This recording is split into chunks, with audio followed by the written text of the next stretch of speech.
Pessoal, preparem-se, hein? Porque as revelações aqui que eu trago nesse vídeo de hoje vão estremecer as estruturas da política nacional. Isso mesmo, meus amigos, após os resultados das eleições municipais, o cenário não poderia ser mais devastador para a esquerda. Uma grande racha, né, eu diria, divide os partidos e a derrota parece ter atingido até o chamado reduto petista no Nordeste. Isso mesmo. A região onde o PT sempre teve base sólida, agora viu o crescimento da direita impulsionada pela influência de Bolsonaro. E vamos trazer para vocês todos os detalhes dessa situação que promete mexer com o jogo político dos próximos anos e não só agora desse finalzinho de 2024.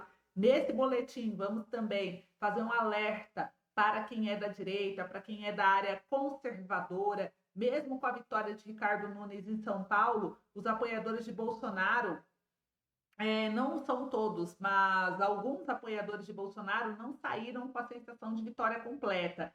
Em seu primeiro discurso após a eleição, Nunes desdenhou do ex-presidente Jair Bolsonaro, deixando claro que não pretende alinhar-se totalmente aí à base bolsonarista. Esse sinal de alerta vale para todos da ala conservadora. É hora de ficar de olho em quem realmente apoia ou não os valores conservadores de verdade. E não é só isso, gente. Temos uma notícia bomba que abalou o Brasil e o mundo. Um atentado a tiros contra o carro de um ex-presidente colocou o país em alerta máximo. O que sabemos sobre. Então fique ligado, acompanhe essa cobertura que é de fato explosiva, inscreva-se aí no canal, ative o sininho de notificação, compartilhe o vídeo para você se manter atualizado em todo o cenário político. Vamos começar com a derrota da esquerda. Olha o que está acontecendo com a esquerda, gente. Eu vou compartilhar minha tela para vocês. Olha aqui, saiu essa matéria que o Lula e o PT emergem das urnas derrotados. O PL de Bolsonaro ascende, mas perde em capitais do Sudeste e Centro-Oeste. Então, vou trazer um pouquinho da revelação desse pós-eleições aí. O PT só elegeu um prefeito de capital, enquanto o PL conquistou 4 metrópoles. E o presidente Lula vê seu partido político afundar cada vez mais.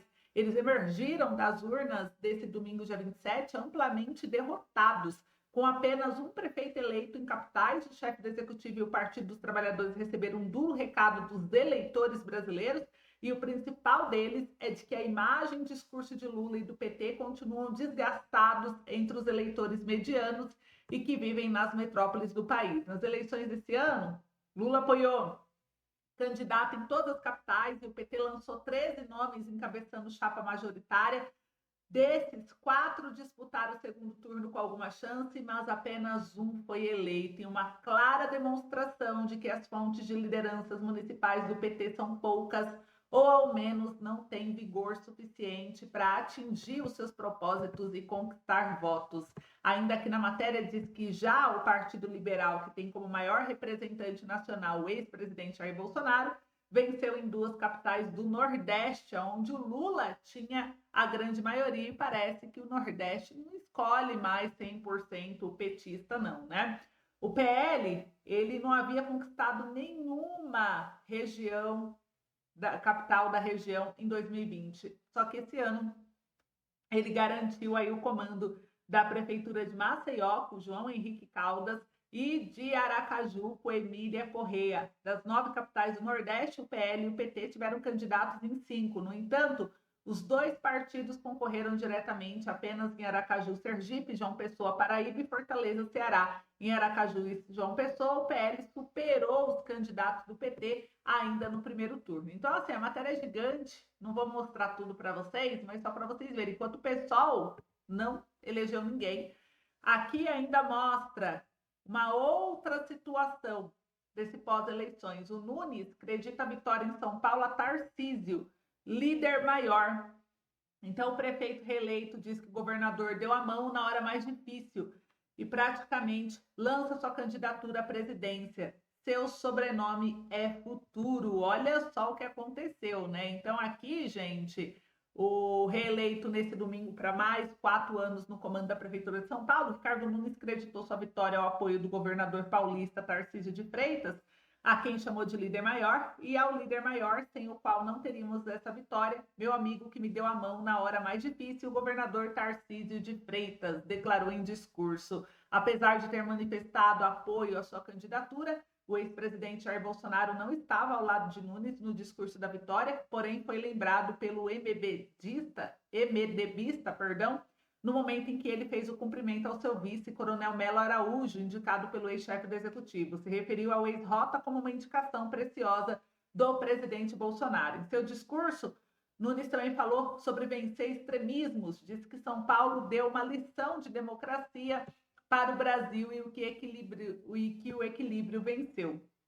Abre aspas, não é hora de olhar para trás, a hora da diferença passou, vamos governar para todos, porque todos merecem igual respeito por parte de quem governa. Aos que acompanharam essa eleição histórica, a democracia deixou uma grande lição para nós da cidade de São Paulo, o equilíbrio venceu todos os extremismos, completou. Então, o prefeito discursou no Clube Banespa, na zona sul da capital paulista, e estava acompanhado da mulher Regina Carnovale. Também estavam presentes o Milton Leite, do presidente da Câmara Municipal, Rodrigo Garcia, ex-governador de São Paulo, Baleia Rossi, presidente do MDB, e Gilberto Kassab, presidente do PSD. Então, gente, isso daqui traz, na verdade, né, uma reflexão importante para nós também, do apoio de Bolsonaro em relação ao que aconteceu. E eu queria refletir junto com vocês para entender um pouquinho qual que é a opinião de vocês sobre isso. Essa recente vitória agora do Ricardo Nunes de São Paulo trouxe à tona aí as complexidades das alianças e a situação delicada do Jair Bolsonaro. Após apoiar Nunes de forma contida, o Bolsonaro agora enfrenta uma realidade um pouco dura. O prefeito reeleito parece distanciar-se dele e sinaliza que não quer carregar a marca bolsonarista, né, na sua gestão, na sua nova gestão. As declarações de Valdemar Costa Neto, presidente do PL, também confirmam um desconforto do partido com a posição ambígua de Bolsonaro, que assumiu durante a campanha.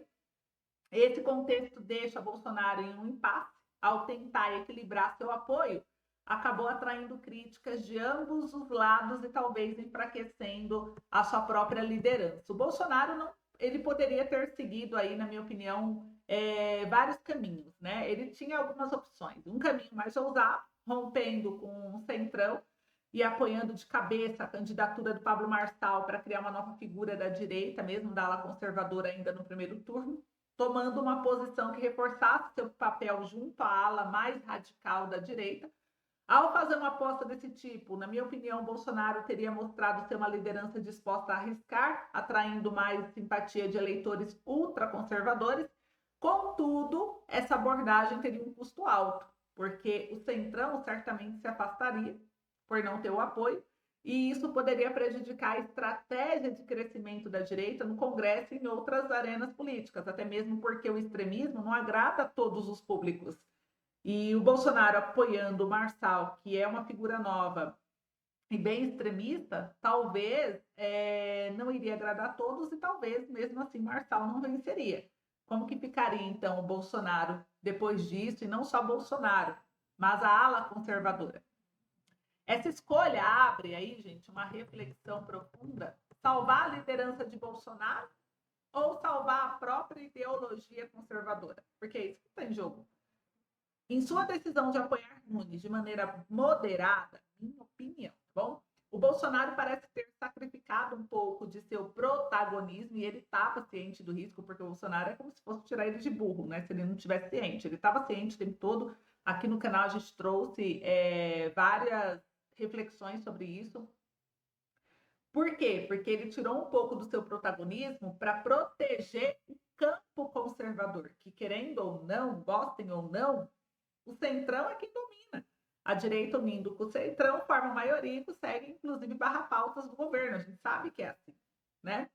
E ao manter o Centrão por perto, mesmo que há um custo de imagem, a direita pode manter sua expansão institucional e fortalecer a presença conservadora no legislativo, mantendo viva a ideologia. A questão central, então, é se essa postura de cautela foi sábia ou custará caro a Bolsonaro. Em um cenário onde o Centrão tem grande influência e controla importantes decisões, é crucial para o campo conservador ter aliados estratégicos. Essa postura mais paciente, menos radical, pode, a médio e longo prazo, gente, oferecer bases sólidas para o fortalecimento do conservadorismo entre eleitores moderados e legisladores. E, no entanto, ao fazer essa escolha, Bolsonaro arrisca, sim, perder o apoio de uma base mais radical, que deseja ver uma liderança agressiva e convicta. Embora Bolsonaro possa ter se enfraquecido como figura central, sua escolha beneficia a direita em um sentido mais amplo, de não perder totalmente o centrão. Pode querer se desvincular, às vezes, ali da imagem dele, mas dele, não da direita em si. Então, a direita permanece no jogo. Optar por salvar a ideologia conservadora ao invés de priorizar apenas a sua liderança é uma estratégia de longo prazo, pois mantém as portas abertas para o centrão e sustenta a expansão da direita nos espaços de poder. No jogo político, o equilíbrio entre ideologia e pragmatismo é crucial, e a paciência talvez seja o maior trunfo para construir uma base conservadora robusta e resistente às oscilações eleitorais. Então, o tempo dirá se essa estratégia trará frutos ou se Bolsonaro pagará o preço por essa indecisão. Afinal, em política, uma liderança que agrada a todos muitas vezes termina por não agradar ninguém, não é mesmo? Contudo, ao manter o conservadorismo em crescimento, Bolsonaro ainda pode deixar um legado e o importante será observar se a liderança dele ou a ideologia prevalecerá nos próximos capítulos. O que vocês acham sobre isso? Comenta aí para mim. Comenta aí. Enquanto vocês comentam, Bolsonaro se posiciona, claro. E aqui, olha só, Bolsonaro nega a racha na direita e critica Moraes ao lado de aliado alvo da Polícia Federal e do STF. Então, a gente percebe que o Bolsonaro ele continua se posicionando dentro do que ele acredita aí da ala conservadora ser benéfico, ser bom, né? Então, ele se manifestou contra o Moraes ainda. Vocês viram aí que ele se levantou, né? Então, não baixou a cabeça. Vou ler um pedacinho só da matéria para vocês acompanharem aqui junto comigo. Aqui diz o seguinte, olha só, o ex-presidente Jair Bolsonaro foi a Goiás acompanhar a votação aliados nesse segundo turno. E na manhã do domingo, ele esteve ao lado do seu candidato à prefeitura de Goiânia, que é o Fred Rodrigues do PL, que acabou derrotado nas urnas. O empresário Sandro Mabel da União venceu a disputa com o apoio do governador de Goiás, Ronaldo Caiado, que também é do União. E o Bolsonaro acompanhou a apuração do segundo turno em Goiânia, na casa do senador Wilder Moraes, mas após a derrota do seu candidato, ele retornou para Brasília sem falar com a imprensa. Aliados disseram durante o dia que ele daria uma entrevista coletiva após o resultado na sede do PL, que não ocorreu. Bolsonaro travou uma queda de braço contra Caiado na cidade antes do resultado. O ex-mandatário afirmou que desconhecia o caiadismo e que o governador sabia que o resultado de Goiânia seria mortal para suas pretensões políticas. Caiado já se pôs como candidato para 2026 em busca dos votos da direita e, mesmo inelegível, Bolsonaro também tem garantido que disputará a presidência novamente em 2 anos. E, abre aspas, desconheço o caiadismo. Bolsonarismo tem no Brasil todo. O Caiado é só aqui em Goiás, disse o ex-presidente. O Caiado é muito do que ele quer. Se você está com o candidato dele, tudo bem. Se não está, o bicho complica. Não vim aqui para peitar o Caiado, muito pelo contrário. Mas ele sabe que é mortal Goiânia para ele. Se for derrotado, ele perde uma força muito grande. Ele estava acompanhado do deputado federal Gustavo Geyer, do PL, alvo de operação de busca e apreensão na última sexta. O ex-presidente voltou a atacar Alexandre de Moraes, ministro do STF, que autorizou a operação. Abre aspas, uma precipitação só tem em cima da direita, na esquerda não tem nada, mas não está colando mais esse tipo de ação. E caiu para variar o mesmo ministro do Supremo. É sempre ele, Moraes, sempre o mesmo. A busca da Polícia Federal contra o deputado foi motivada por suspeita de desvio de cota parlamentar. Bolsonaro cumpriu, então, uma maratona e se posicionou. Eu quero saber de vocês o que vocês acham em relação a isso. Vão comentando aí para mim. Enquanto vocês comentam, ainda falando das eleições, gente, surra em Boulos tem sabor duplamente amargo para Lula. É seu herdeiro. O rejeitado Boulos perdeu para si próprio e para o antipetismo. Lula não tem herdeiro à altura, seja no PT, seja na esquerda vassala. A curva de crescimento da candidatura aqui de Boulos, gente, foi aí bem absurda, né? para usar a expressão de Geraldo Alckmin, era a torcida da imprensa para ele derrotar Ricardo Nunes e ser eleito prefeito aí de São Paulo. E aqui diz que a rejeição do Guilherme Boulos bateu 52% na véspera da eleição, segundo a pesquisa Datafolha. Ninguém é eleito com rejeição de metade do eleitorado. Guilherme Boulos, portanto, perdeu principalmente para si próprio e pela segunda vez pagou o preço pela sua biografia de militante radical por ter livrado o deputado federal André Janones de ser investigado por seus pares pela prática de rachadinha e já no final da campanha por ter recorrido ao seu caluniador Pablo Marçal para ser cabo eleitoral, jogando qualquer princípio moral no lixo, para não falar de lealdade ideológica. Então ele perdeu também para o antipetismo, pagou o preço de ser apoiado por um Lula cuja ausência física não cancelou a presença espiritual, e o chefão petista perdeu a aura e jamais voltará a tê-la, seja ela no passado que o condena mais do que metaforicamente, seja pelo peso dos anos do qual o episódio da queda do banheiro é dolorosamente exemplar, seja pelo terceiro mandato que só deixa a desejar aos poucos que se iludem e esperar algo de quem não entendeu que o país não é mais definido por uma massa a soldo do assistencialismo eleitoreiro, e o PT e a esquerda vassala do partido foram dizimados em São Paulo. Então, os petistas elegeram 4 prefeitos no vasto universo de 645 municípios. Apenas dois a mais do que em 2020, quando Lula não era presidente. Então, no universo menor, mas nem por isso pequeno, das 30 cidades paulistas com mais de 200 mil habitantes, o PT obteve vitória em Mauá e ponto final. Perdeu a reeleição em Diadema, o seu último grande bastião no ABC, berço do partido. São Paulo é espelho iluminado do que ocorreu no restante do país. Contas feitas nacionalmente, o PT não renasceu como sonhava sua cúpula. Só conquistou uma capital, que foi Fortaleza, e de maneira muito suada, até tu, Nordeste. Mas há quem venda como vitória. O PT não tinha nenhuma, agora tem uma capital. O copo cheio chega a ser divertido de tão vazio. E a derrota de Guilherme Boulos tem sabor duplamente amargo para Lula, visto que o chefão petista o considera seu herdeiro político, apesar de pertencer formalmente ao PSOL. Essa aposta contou aí e bastante para o PT não ter tido pela primeira vez na sua história candidato próprio à prefeitura de São Paulo. E antes de Lula ser preso por corrupção e lavagem de dinheiro, em 7 de abril de 2018, Guilherme Boulos estava ao lado do chefão petista no palco daquela mima de resistência encenada ao Sindicato dos Metalúrgicos do ABC em São Bernardo do Campo. Ao despedir-se do pessoalista, o chefão petista disse: "Você tem futuro, meu irmão. É só não desistir nunca." Então, gente, dias depois, em entrevista à Televisa, o companheiro do pessoal foi indagado sobre se achava que era herdeiro de Lula. Guilherme respondeu: "Só os mortos têm herdeiros.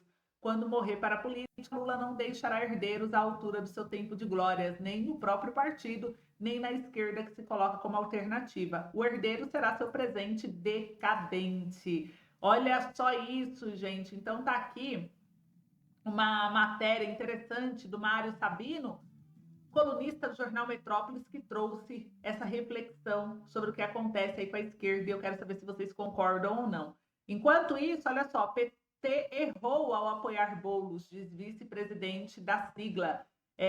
Eu queria saber de vocês se vocês acham que o PT errou ao apoiar Boulos ou não. O vice-presidente nacional Washington Quaquá criticou a dificuldade do deputado federal em dialogar com eleitores mais ao centro.